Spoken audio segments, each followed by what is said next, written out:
महिला चौपाल अध्यक्ष भाजपा नेत्री साली वैश्य के नेतृत्व में शुक्रवार को कोट रोड स्थित होटल निखर में धन्यवाद मोदी जी कार्यक्रम का आयोजन किया गया। इस दौरान नारी शक्ति वंदन अधिनियम बिल लोकसभा व राज्यसभा में भारी मतों से पारित हो जाने की खुशी में मोदी जी का धन्यवाद और आभार प्रकट किया गया। इस दौरान मोदी जी के चित्र पर गुलाल लगाकर इस बिल के लिए धन्यवाद दिया गया। इसके बाद महिलाओं ने भी एक दूसरे को गुलाल लगाकर बधाई दी। बताया गया कि गिरिडीह की महिलाएं पोस्ट कार्ड के माध्यम से पीएमओ को धन्यवाद ज्ञापन देकर प्रधानमंत्री के प्रति आभार व्यक्त करेगी। इस कार्यक्रम में विभिन्न संगठन से जुड़ी महिलाएं सम्मिलित थी। श्रीमती वैश्य ने कहा कि खुशी इस बात की है कि सभी राजनीतिक दलों ने AIM को छोड़कर महिला आरक्षण विधेयक का समर्थन किया है। सभी पार्टी के लोगों ने वोट किया। यह ऐतिहासिक पल है। यह बिल देश के प्रधानमंत्री नरेंद्र मोदी के नेतृत्व में सरकार की महिला सशक्तिकरण और उनके कल्याण के प्रति सरकार की प्रतिबद्धता दर्शाता है।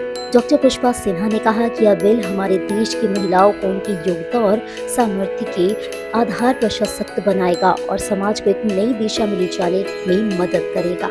मौके पर सोना प्रकाश, कौलिया देवी, रश्मि टारको, रेखा टारको, कुसुम सिन्हा, पुष्पा शक्ति, किरण पांडे, लता वर्मा, रूबी गुप्ता, संगीता सेठ, प्रिया वैद्य, स्वाति मिश्रा, नीतू शोला, मीना गुप्ता, सुषमा गुप्ता, पिंकी सिंह, बेबी देवी, संगीता वैश्य, सुमन भदानी आदि उपस्थित थी।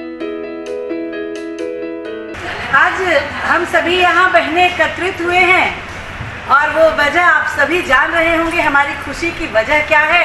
आधी आबादी आज क्यों खुश है? आधी आबादी को मोदी जी ने एक अभूतपूर्व तोहफा दिया है। वैसे तो जब से वो सत्ता में आए हैं वो आधी आबादी के लिए सतत चिंतनशील रहे हैं और समय समय पर योजनाएं बनाई हैं, पर इस बार जो उन्होंने एक नायाब तोहफा दिया है वह नारी शक्ति वंदन अधिनियम बिल पास करवाकर हम सभी तभी तो शुरू से कहते हैं मोदी है तो मुमकिन है। आप सभी जान रहे हैं कि पिछले 27 वर्षों से यह जो नारी शक्ति वंदन अधिनियम, ये नाम तो अभी मोदी जी ने दिया। इसके पहले जो बोलिए महिला आरक्षण बिल जो राजनीति में था 33% सीटों पर, विधानसभा हो या लोकसभा हो, वो सीटों पर महिला को आरक्षण मिलने की बात चल रही थी, जो पिछले 27 वर्षों तक कई सरकारें आई और गई और लेकिन यह बिल ठंडे बस्ते में पड़ा रहा।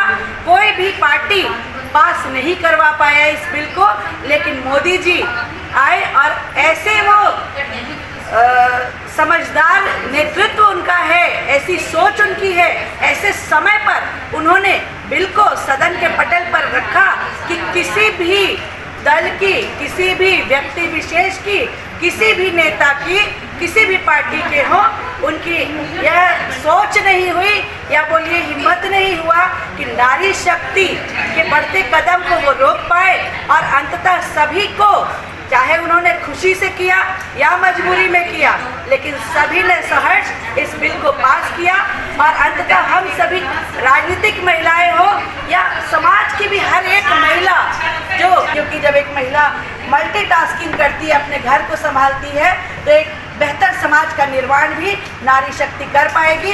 तो नारी शक्ति इस बढ़ते कदम को मोदी जी ने इतना बढ़ावा दिया, हम सभी उनके कृतज्ञ हैं, उनका आभार व्यक्त करते हैं। विजय तिलक हम सभी ने उनको भी लगाया और हम सभी बहनें भी आपस में एक दूसरे को विजय तिलक लगा रही हैं। नारी शक्ति जिंदाबाद।